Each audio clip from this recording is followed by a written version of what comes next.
So right now, what by-elections and the result for by-elections will serve us, they'll serve and shape the political mood of the country from now on towards 2027. Okay. If the opposition wins, then William Ruto should take it and swallow the bitter pill that one term is indeed it's a real thing. Moment. If the government wins, and the broad-based government wins, that means ODM and the government wins, then it sends a message to opposition. It's true. You're doing nothing. You have nothing on the ground. Yeah. And one thing that I find interesting is that's it for Mbeere North. We have 7 by-elections taking place, 6 for parliamentary, 1 for MCA. One that I find very interesting is that for Mbeere North, it has become a battle between kings, It's a battle between Kindiki, Kithure, and Rigathi Gachagua towards who is indeed the Mount Kenya kingpin. And that is the reality on the ground. Kindiki wants to flex muscles and show Gachagua, man, I'm the government. I'm the DP. Yeah. You are given a chance, you lost it. I'm now the de facto DP. Yeah. Let me show you how votes are garnered. But on the other hand, Riggy G is very cunning. Yeah. Him being a political scientist, he's been able to go door to door, utilize that strategy. Yeah. And he has been able to get traction within Mbeere North. We'll talk about that strategy in just a bit. But Sankara, you've heard what Kiragwa said. Yes. That this is pretty much do or die for either side. The opposition, ama Gava, the broad-based. It's going to reflect whatever's going to happen in 2027. Sure. Now, we also saw members of the opposition crying foul, especially, in Mbeere North. Walikuwa say, my government is spending so much money. This is not a fair game. Do you think also that's going to be a reflection of what's going to happen in 2027? Will government now use these tactics, to try and get votes from Kenyans, spend money, allegedly? Kenya is going through a fierce by-election, or is going to experience one of the most fierce by-elections in the history of the country. We are having an election, a might contest between an ambitious boss and a bitter ex. I mean, the ex is there to prove a point. I was not the problem. You are the problem. And then the boss is here trying to tell you that, I still got the opportunity and the muscles to even expand my kingdom. Yeah. So it is a battle between William Ruto and the opposition. The opposition is trying to show William Ruto that we have the numbers. Kenyans are tired with you. Whereas William Ruto is also there to try and tell the opposition, I'm still the king and calling shots. In a nutshell, this may seek to worsen the political situation in the country, because at the end of the day, when money is poured, integrity, ability are all washed in the crowds of the psych, who speaks the loudest.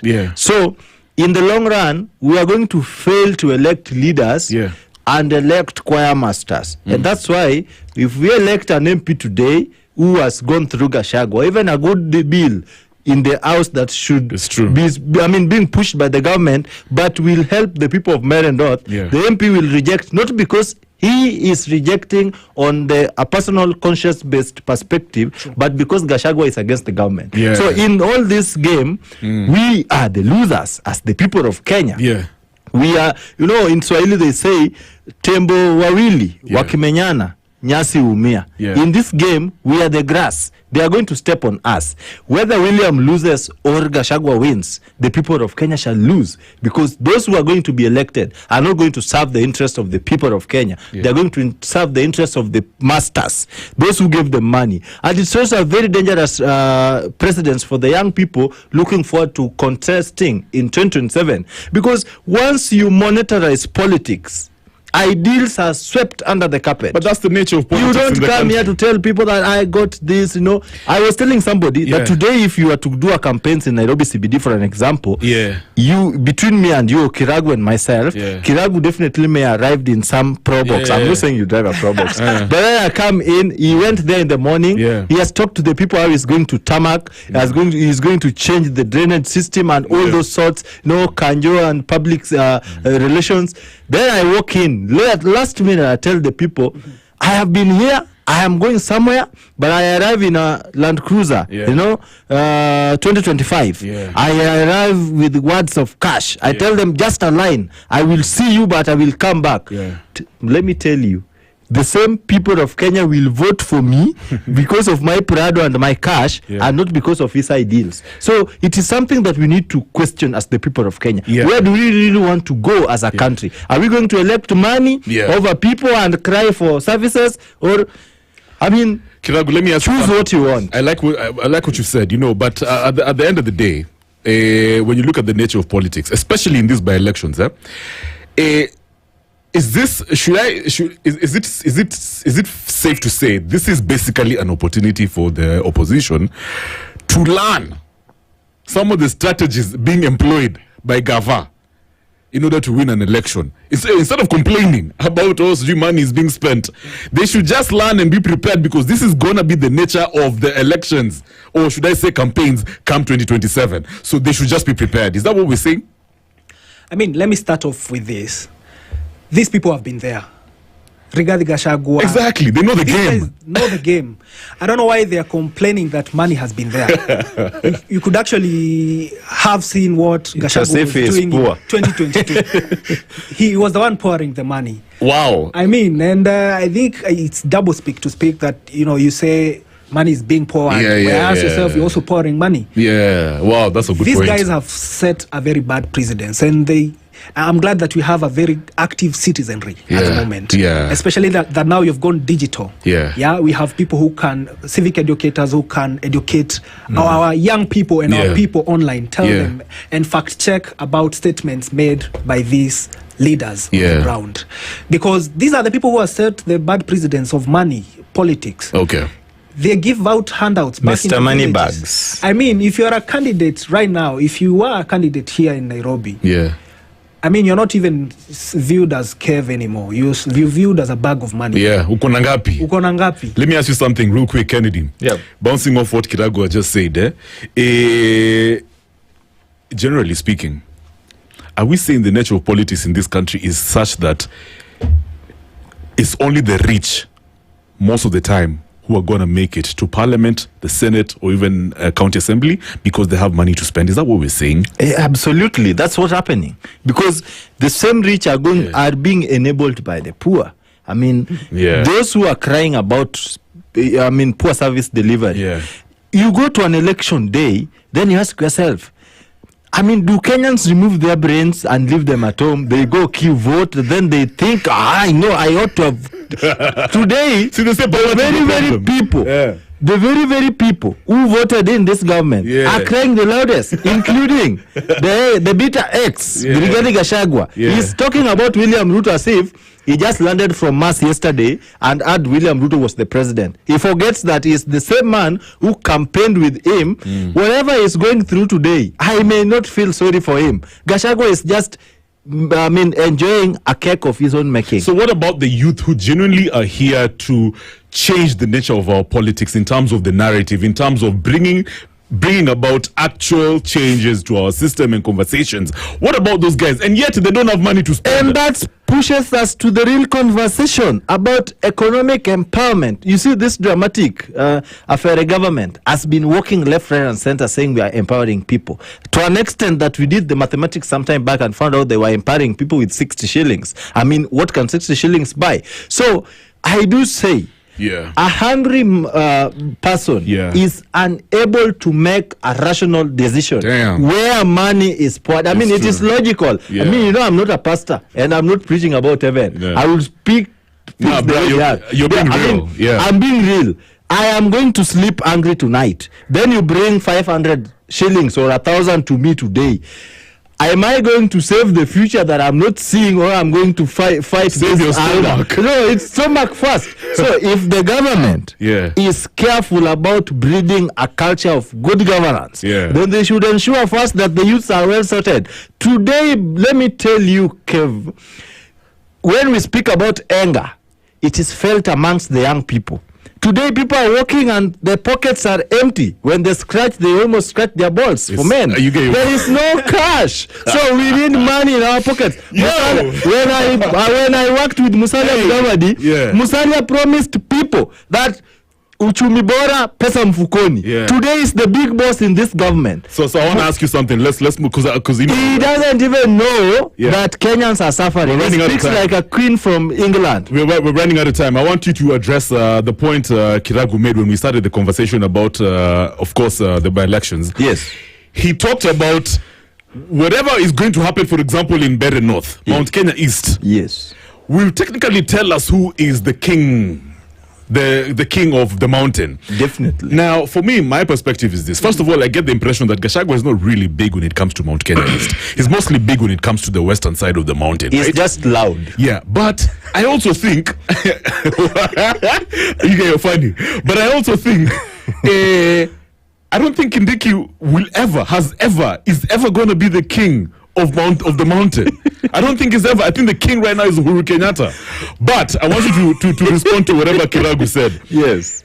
Is it true that if Mbeere North, if Kindiki delivers Mbeere North, until now he's I'm not saying that's what you said, but does it technically mean that he's pretty much going to be the most influential leader come 2027 when it comes to I don't come from Mount Kenya, but I can tell you, Kindiki is not influential. And let me tell you, Mount Kenya is bigger than Mbeere North. Mbeere North is just a fraction, whereas that is the litmus test. It's true. The same people thinking on the other side, I mean, the thinking is different. So who's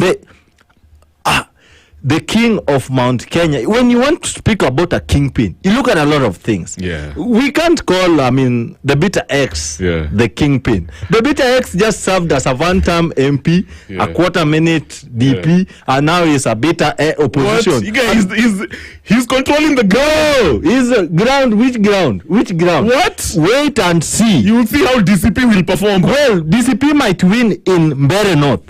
But remember, William Ruto is this cunning president.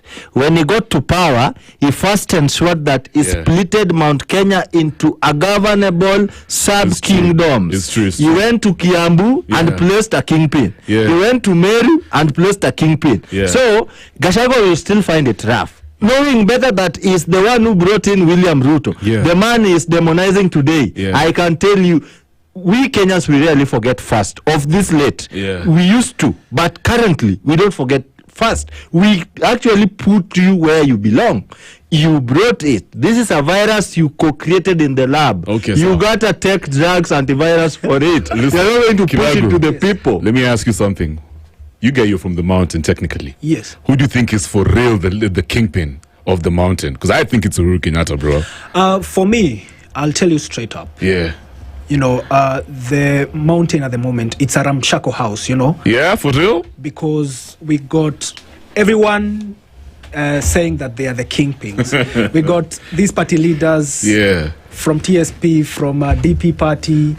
We got also Jimmy Wanjigi also. We got Martha Karua. We got all this, an array of leaders trying to identify with the people being the kingpin of that region. Let me tell you, the de facto leader of Mount Kenya region remains the former president Uhuru Kenyatta. I agree, bro. I agree. Because that position was earned through the vote, elected 2 times by the mountain, overwhelmingly. So he remains the de facto president, the de facto kingpin of Mount Kenya. And if anyone feels like, I really want to take over the baton from Uhuru Kenyatta, why then not look for Uhuru Kenyatta and work with him?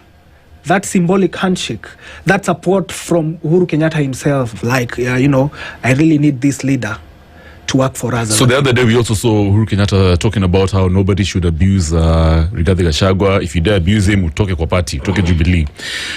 That being said, obviously, Rigathi Gachagua is he's got massive influence in the mountain in general. Kindiki is also big when it comes to Mount Kenya East. So who do you think is going to carry the day in Mbeere North? I think Mbeere North. Yeah. Rigathi Gachagua being because of the current situations would favor him. Yeah. There's a lot of euphoria. Yeah. And I think DCP and the united position, and also the unity of the united opposition. Yes. They have been able to identify, we need these carries under this Democratic Party of Kenya and under the united opposition flag to be the flag bearer of the united opposition. Yeah. So I'll give it to them. Their unity, their strategy in looking for votes, and the third thing, euphoria. I mean, it happens. People will look at you and tell you, you are fired from office. Yeah. I think we should follow you and actually give you some support. So that is what is going to give the candidate of the opposition a better chance to win for the Mbeere North seat come Thursday. Sawa. Now, switching some gears, folks. Last week on Thursday, during the State of the Nation address, the president talked about transforming Kenya. He said he wants Kenya to be the Singapore of Africa. That's going to cost us about 5.4 trillion, according to the president and the figures that he gave us. Now, we know the situation on the ground. But based on everything, because, he sounded very rosy in that State of the Nation address, gave us a lot of hope. How would you describe, Kennedy, how would you describe the state of the nation in the country, in the trajectory we're headed towards? A progressive nation. Even in the old, when I was a student in high school, we used to read about the traditional African kingdoms. And the strength of a kingdom was measured on its ability to feed its people. As we speak today, I have just told you this, a reality out there. Kenyans are angry. When the president speaks about Singapore, linking Kenya to Singapore, I don't know if he's talking about Singaporean buildings or he's speaking about Singaporean economics, Singaporean culture. Because the culture in Singapore, if it's something to go by today, we would have the president in prison today. To me, he cannot implement the Singaporean principles that he's speaking about. I want to remind the president that it is good to dream. However, some dreams are wet dreams. You cannot dream about putting Singapore in place when we still politicize service delivery. I am speaking as an orphan who lost his father through unpredictable public health services. It's not about somebody who can afford private health. The health should be affordable to the public. We are speaking about shisha, which is like a smoke in a pub. Nobody knows how it's working perfectly. We want a working, when we align things, we can achieve Singapore. Because when Singapore got its independence, we were just together. How did they overtake us? That's a question that the president should first answer. I believe we can get to Singapore, not through buildings. We can get to Singapore when, somebody given the mandate feels that they are not there to serve individuals, but they are there to serve the people of Kenya and the Constitution of Kenya. So we cannot speak about Singaporean economics when we're still speaking about billions of money, taxpayers' money being lost, women still dying because ambulance cannot even get to the hospital. Roads are looking like the Nairobi city's governor's dimples. All over potholes. We must speak about things that we can do. At least look at Nairobi today. Even when you're speaking, people are speaking of expanding which road to where. The city life in itself is hectic to the dwellers of Nairobi. And Nairobi sets the pace. Ukichoka town, mashinani hata wameisha. So we need to make life bearable for city bearers. And then we are going to get to Singapore. But we're only going to get to Singapore when those who have been called off, go steal whatever you want to steal, but avoid public money. Public money is a culminated sweat of young, old, sick, and then you are stealing this money. Somebody is stealing COVID funds. Today we are going to pay COVID funds that were never actually, consignment that was never delivered to the country. As we speak today, we're having people who can do anything and get away with it. I know we can get to Singapore, but only if we change the mentality. This is not a rallying call to the ruling elite. This is a rallying call to the people of Kenya. Those who make votes. Stupid people cannot be fixed. but they can only be voted out. So the power solely belongs to the people of Kenya. I love it. Let them choose what they want. Yeah. There is no miracle. Jesus is not coming tomorrow to save them. It's either you wake up, take register as a voter, call your leaders to accountability. Yeah. I mean, demand questions. Don't rush to Mheshimiwa. What are you Mheshimiwaing about them? What are you questioning about them? I mean, people should get serious. Yeah. As a country, at times I may not blame the political elites alone. Yeah. In Kijaluo, there is a saying, "Chaogwang tichagweno." I mean, you blame both sides. You don't blame one side, because for how do you call them? Whatever to pick the chicken or the ends, chicks. It is the laziness of the chick who has failed to protect. Let me head into Kiragu real quick. 2 final questions, guys. We saw the parliamentarians chanting 2-term after the State of the Nation address in Parliament, and Kenyans, especially young guys. Me, I was watching these things, and the conversations on social media from the younger Kenyans, they were so pissed. Yes. They were so pissed, and they were saying, hapa hivi tuko peke yetu. Clearly, we, as an electorate, we can never rely upon Parliament to have our backs when we need them the most. Do you feel, based on what we saw, happen in Parliament, do you think it's actually true that the electorate, at this point, the fate is on their own hands? I mean, I'd say Kenya's democracy is at a test right now. It is at a risk. We are seeing erosion of civic trust. We are seeing there's a kind of detachment between the leaders and the electorate. People no longer have trust with the leaders and the institutions that are there in this country. To begin with, when I saw that video of leaders in the National Assembly chanting 2-term to a president during a State of the Nation address, one thing that I saw play in hand was personality politics. Politics that have been played for long. And I tell you, Kenyan leaders are so good at personality politics that they use it as a spanner, to tighten their presence in a political culture that is already fueled with what you talked about, ethnic ties. It's so bad in Kenya.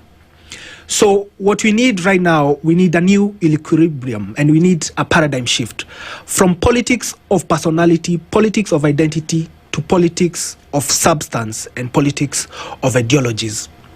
Looking forward to 2027, we have young people coming out, speaking up. We have civil society groups coming out to help young Kenyans and to help also to do political awareness and civic education. We have ourselves as young people.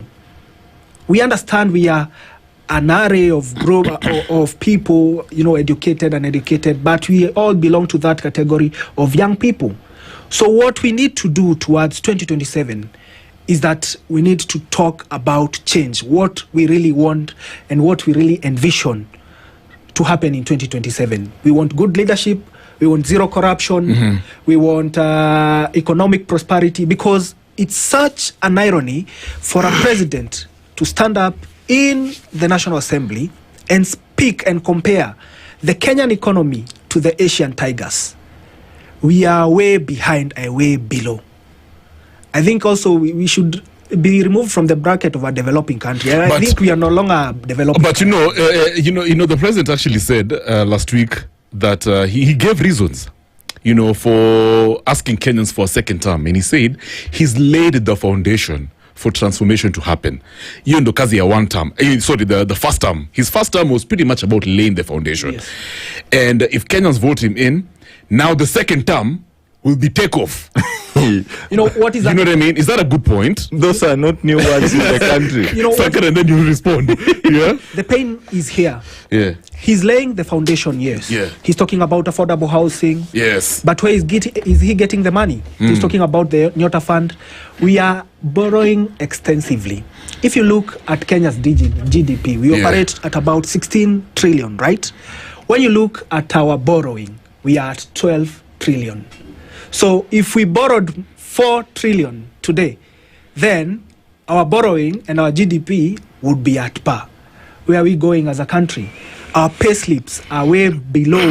Unakatwa kitu, I mean, the housing thing, 16,000 in a single pay slip. Yeah. I mean, it's not making sense. It's not rewarding the citizens of Kenya. Sankar, as we wrap up, he said, then his next term, if Kenyans vote him in, the foundation is being laid this term, his first term. Second term will now be towards, manifesting this whole Singapore situation. I'm a politician, and the president was telling the people what they wanted to hear. Yeah. Not what they're supposed to hear. So he told them that I have laid the foundation.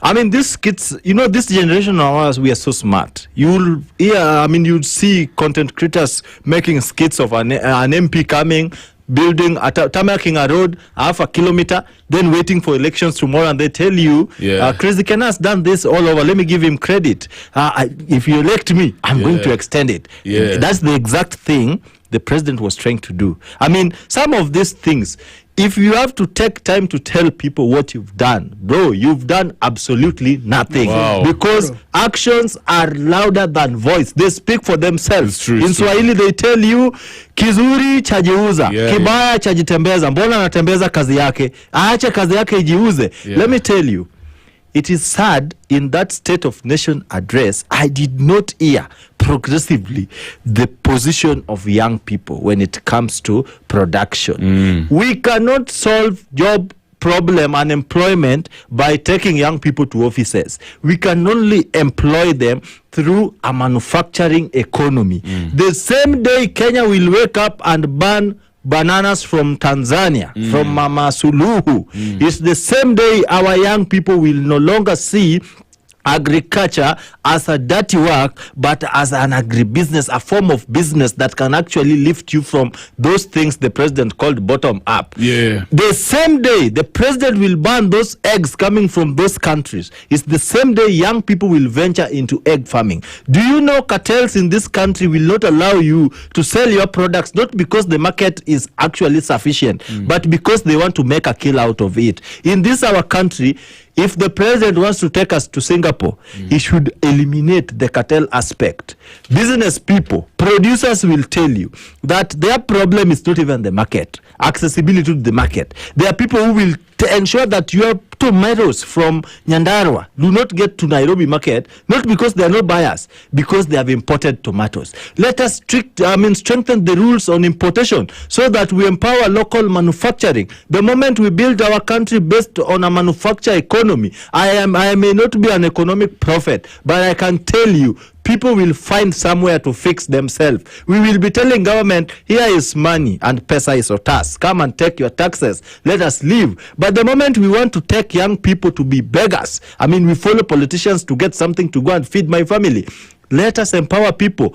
You cannot give people money, but you can make laws that favor people to make money and pay taxes. I love it. Sankara, as we wrap up the conversation, what's your word to young folks? Because there's a bunch of young dudes, young, of course, young men and women who listen to this show. Yes. What is your word to them as we, we approach 2027? Of course, the conversation in the country is very political right now. Guys on campaign mode, but pia nimesikia, most young folks are not registering to vote. Yes. Unfortunately. So, very briefly, what's your word to young Kenyans? I'm not going to encourage my fellow young Kenyans. We are all in this together. If you are not going to change, nothing is going to change. Yeah. But I'm here to advise you or to encourage you. Yeah. You cannot take people to power by don't love a politician, don't love an upcoming leader whom you want to see make changes. You can only love them.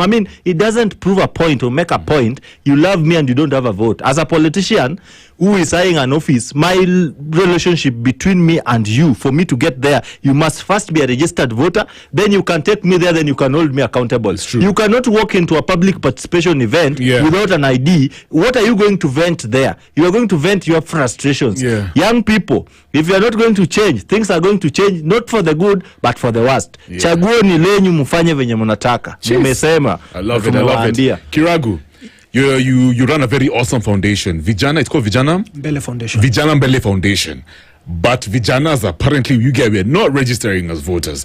You're saying the conversation right now is rife in the sense that Kenyans, we're engaging in in conversations and engagements, but it's not reflecting when it comes to voter registration. What is your word to youth who are listening to you? The problem, Kev, with young people is that we have something we call the duality of belonging.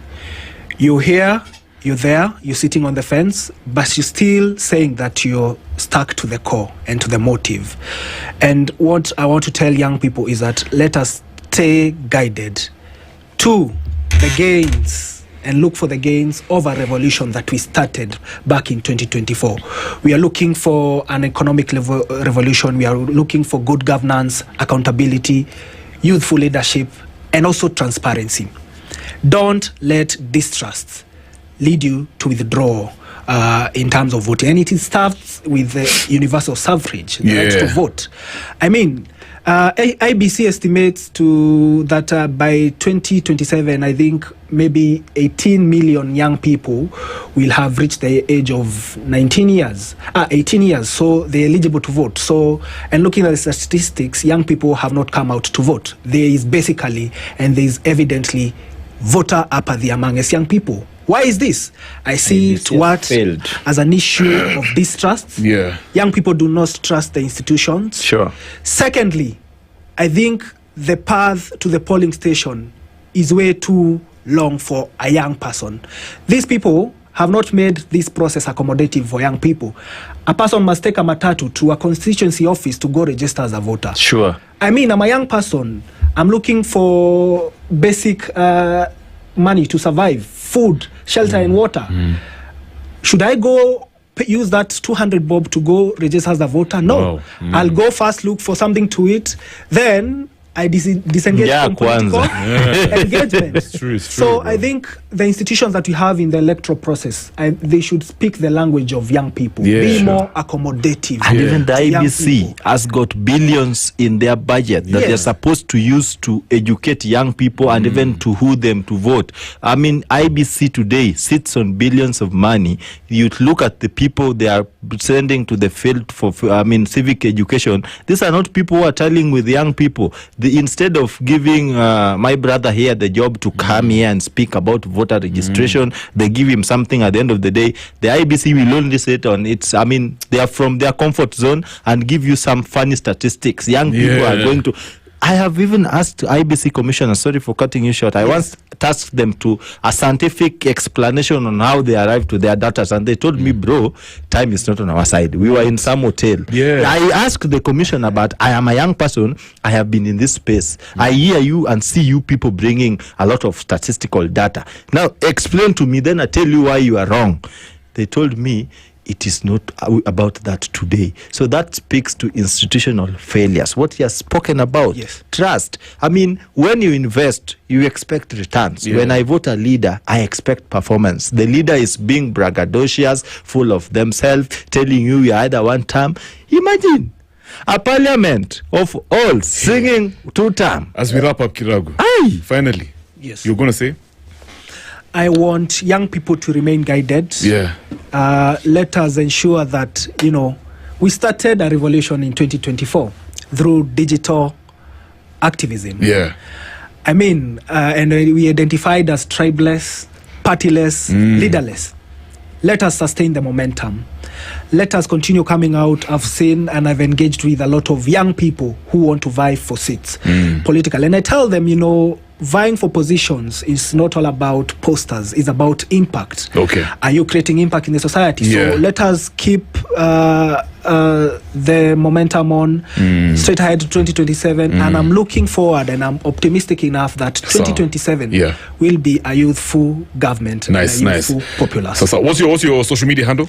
My social media handles on Instagram is Kirago Mureithi _ Twitter, Kirago_job. Yes, nice. Facebook, I go by the name Job Kirago Mureithi. Good stuff.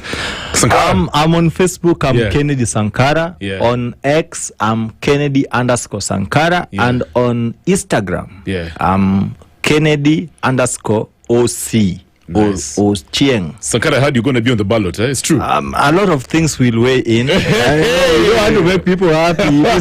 We just spoke about it. I know. It is about how much do you have. At the end of the day, they will tell you it's true. To make us and so they have to eat. Sasa, thanks guys. Thanks for coming through. That was Culture Kitchen with some amazing brothers over here, Kiragu Mureithi, and of course the one and only Kennedy Sankara. It's been real, guys. Thank you so much. Thank you. We meet next time. For real. Sure. 8:30 right now. We're keeping it moving. Alafu, when we come back, conversations for days. I've got some Africa Must Wake Up. This is Nas, Damian Marley, and Kanan. Tudikazi. 102.5 Spice FM, Kisumu.